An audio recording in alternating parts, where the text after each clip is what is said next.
मैं हूं गोपाल झा। मुद्दे की बात आज हम मुद्दे की बात करेंगे।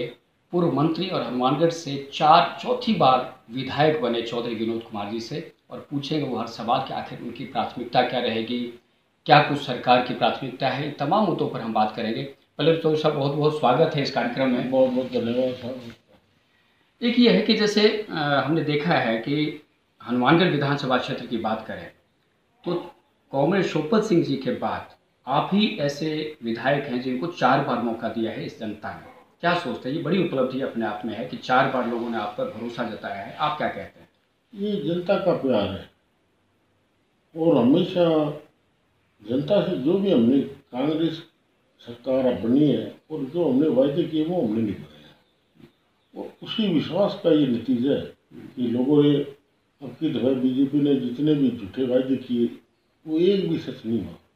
तो लोगों की उम्मीद थी कि कांग्रेस पार्टी हमारे जो हमारी मूलभूत सुविधाएं हैं वो दे सकती है, जो हमारी समस्याएं हैं उसको निवारण कर सकती है। इसी उम्मीद से लोगों ने वोट दिया। आपने कई चुनाव को देखा है, जैसे आप खुद कई बार चुनाव लड़े, चौधरी आत्माराम भी चुनाव लड़ते रहे, बहुत सारे चुनावों का अनुभव आपके पास है। अगर सारे चुनावों की बात करें तो ये जो चुनाव था आपके हिसाब से कैसा था? कुछ अलग था या बराबर जैसे चल रहा था उसी तरह से? क्या खास था इस चुनाव में? ये एक अलग तरह का चुनाव था। मैंने मेरी जिंदगी में इस तरह का चुनाव नहीं देखा।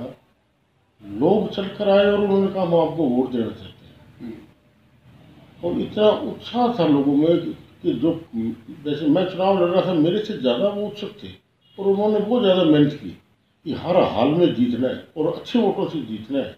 और लोगों को बड़ी उम्मीद थी कि ये हमारा काम करेंगे, ये हमारे से मेल जोल रखेंगे। और मैंने भी पिछले 5 साल में निरंतर सुख दुख में हम शामिल होते रहे और उसी का ये नतीजा है कि लोगों ने इतना प्यार दिया। और मैं तो ये समझता हूँ कि ईश्वर हमें इतनी शक्ति दे कि हम उनका एहसान उतार सके। उन्होंने जो हम पर विश्वास व्यक्त किया उस विश्वास पर हम खरे उतर सके। चौधरी साहब, थोड़ा अटपटा लगेगा आपको कि आपके बारे में जो आपके चाहे समर्थक हो या नहीं हो वो एक बात कहते हैं कि चौधरी विनोद कुमार जी आयुर्वेदिक दवाई की तरह हैं जिनके कोई साइड इफेक्ट नहीं है। जब इस तरह की उपमाएं आपको मिलती हैं तो आप क्या सोचते हैं? नहीं, ये बात सही है कि मैंने कभी जातिवाद या गरीब अमीर का कभी मैंने करके और निर्णय नहीं लिए। मैंने सभी से मैंने प्यार किया और खुद जो भी व्यक्ति मेरे पास आ गया मैंने उसको संतुष्ट करके भेजा। ये आप मेरा व्यवहार समझ लो, चाहे मेरी आप वाणी समझ लो, हर आदमी से मेरा मेल जोल रहा है और मैं निरंतर इनके संपर्क में रहा। उसी की वजह है कि लोग हमें प्यार करते हैं और लोग बड़े बड़े दिल से वोट लोगों ने दिए।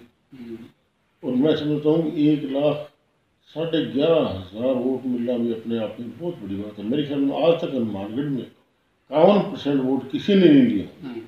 तो ये लोगों का प्रेम ही समझो आप जो इन्होंने। और आज भी चुनाव होने के बाद आज 15 दिन हो गए, 15-16 दिन के अंदर लोगों को भीड़ लगी हुई है मिलने के लिए। तो ये लोगों में बड़ा उत्साह है, हम ही बन गए एमएलए। और ये लोगों में एक विश्वास पैदा करना ये तो अपना ही है, ये सबसे बड़ी बात है। चलिए, आपने कहा कि लोगों का बहुत उत्साह है, बहुत लोग प्यार करते हैं, इसीलिए आपको इतने सारे वोट भी मिले हैं।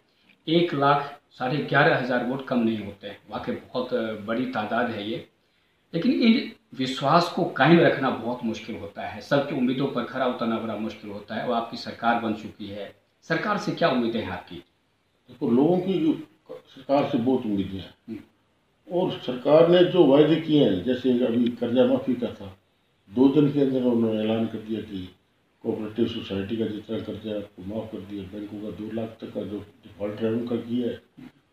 और हमेशा जो हमारा मैनिफेस्टो है वो हमने 100% उसी पर हम चले हैं। और मैं समझता हूँ लगन की ज़रूरत है। चाहे समस्याएं कितनी हो, अगर आदमी में लगन हो तो सब पूरी हो सकती है। आम आदमी के जो काम है, अगर आप निरंतर उनके संपर्क में रहते हैं और आप थोड़ा सा भी प्रयास करते हैं तो मेरे ख्याल में कोई दुनिया में ऐसा काम नहीं जो नहीं हो सकता। वाजिब काम होने में कोई दिक्कत नहीं। और मुझे पूरी उम्मीद है कि मैं उनके जो उम्मीद है उसमें खरा उतरूँगा, लोगों की समस्याएं हल करेंगे। हमारे शहर के अंदर जिस तरह से एक हॉस्पिटल की जरूरत है, आज टाउन के अंदर हॉस्पिटल, लेकिन उससे ज़्यादा पॉपुलेशन आज जंक्शन की हो गई है। तो यहाँ एक हॉस्पिटल हम बनाने की कर रही है, एक पार्टी है जो प्राइवेट है, वो अपना नाम लिखाना चाहती है। अगर वो पैसे लगाएगी और उस पर हम भी सहयोग करेंगे तो एक अच्छी हॉस्पिटल यहाँ बनाएंगे। एक लड़कियों की मेरी इच्छा है कि यहाँ एक सरकारी कॉलेज बन जाए, तो हमारी बच्चियों को इधर उधर नहीं जाना पड़े। टाउन के अंदर मेरे टाइम के अंदर ही हमने एक NPG कॉलेज सरकारीकरण किया। आज उसमें 5,000 बच्चे पढ़ रहे हैं और मात्र 1100 रुपये की फीस में गरीब से गरीब परिवार का आदमी BA की डिग्री ले सकता है। ये अपने आप में बड़ी उपलब्धि है। पेयजल की कुछ समस्या है हमारे यहाँ, उसके लिए भी हमारे RUIPD के अंदर 280 करोड़ रुपये सेंक्शन हुआ है। और मैं आज ही कलेक्टर साहब से मिला हूँ, उनके SC से भी मेरी बात हुई है। ये काम अगर हम जल्दी चालू करके 2 साल के अंदर अगर सारे पेयजल और ये आपके पानी की निकासी की व्यवस्था कर दें तो मैं समझता हूँ ये शहर हनुमानगढ़ बहुत ही सुंदर शहर और स्वच्छ शहर बन सकता है। तो हम प्रयास करेंगे कि इसको हम जल्दी से जल्दी लागू करके जिन वार्डों में आज हम खारा पानी पी रहे हैं वहाँ भी हम नहर का शुद्ध फिल्टर का पानी दे सकें और लोगों को जो मूलभूत सुविधाएं दे सकें। सड़कों के बारे में हमने कुछ किया है, जैसे अब ये नगर परिषद के CO से बातचीत हुई थी, तो अभी जो सड़कें हमारी पहले इसको सेंक्शन हुई हैं उनको हम 5-10 दिन में स्टार्ट कर देंगे और आज से हम प्रयास करेंगे तो निश्चित तौर से हम सफल करेंगे। चलिए, अभी अपने बात की विकास की, तो अभी एक इंटरव्यू में डॉक्टर राम प्रताप जी ने एक बात कही थी कि मैं कांग्रेस सरकार से ये उम्मीद करूँगा, खासतौर पर हनुमानगढ़ में भी विधायक जी से, जो मंत्री हैं, पूर्व मंत्री हैं और मंत्री बनेंगे खैर अब तो, कि जो उनके अधूरे कार्य हैं वो बंद ना हो, वो होने चाहिए, चाहे वो ओवरब्रिज का है या कोई भी हो। तो उनको आप क्या कहना चाहेंगे? अब ये ओवरब्रिज के काम है, वो उनका बजट सेंक्शन हो तो बढ़ेंगे ही बढ़ेंगे। और मेरे ख्याल में मुझे तो नज़र नहीं आ रहा भी उनका कोई काम चल रहा है जो रहेंगे। अगर कोई है तो उसको हम पूरा करेंगे, बीच में रखने का तो सवाल ही पैदा नहीं है। उसको और हम आगे बढ़ाने का प्रयास करेंगे। तो निश्चित तौर पर ये विकास का काम है। सरकारें आती हैं, सरकार विकास भी करना चाहती है, कुछ की में कमी रह जाती है, कुछ पूरा कर जाती है, तो वो पूरा प्रयास करेंगे भी। उनके कोई काम है तो उनको भी हम पूरा करेंगे। और ब्रिज और अंडरपास जो बन रहे हैं ये भी अच्छा है, शहर की उसको सुविधा मिलेगी, लोगों को आने जाने में तकलीफ नहीं होगी। जिस तरह से आज ट्रैफिक बढ़ रहा है उसके लिए ज़रूरी भी था।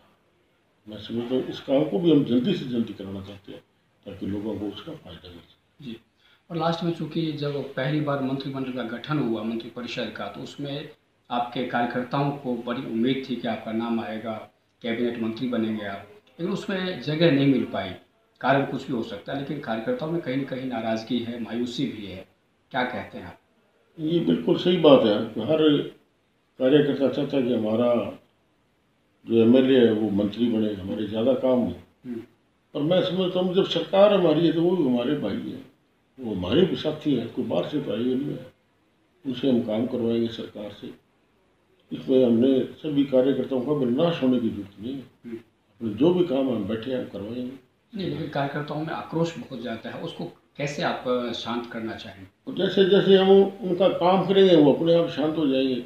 और हो सकता है आने वाले समय में हमारे बीकानेर डिवीज़न से भी कोई आदमी ले ले। आज हमारे बीकानेर डिवीज़न से कोई भी आदमी, और ख़ास करके किसान वर्ग से नहीं लिया गया। तो मैं समझता हूँ कि आने वाले वक्त में यहाँ का कोई प्रतिनिधि चुन सकता है। आज भी हमारे 13-14 जिले ऐसे हैं जहाँ से नहीं है। तो मैं समझता हूँ आने वाले समय में ये कमी दूर हो जाएगी और हम सब मिलजुल करके काम करने का प्रयास करेंगे। जो हमारा मैनिफेस्टो है उसका पूरा करने का काम करेंगे।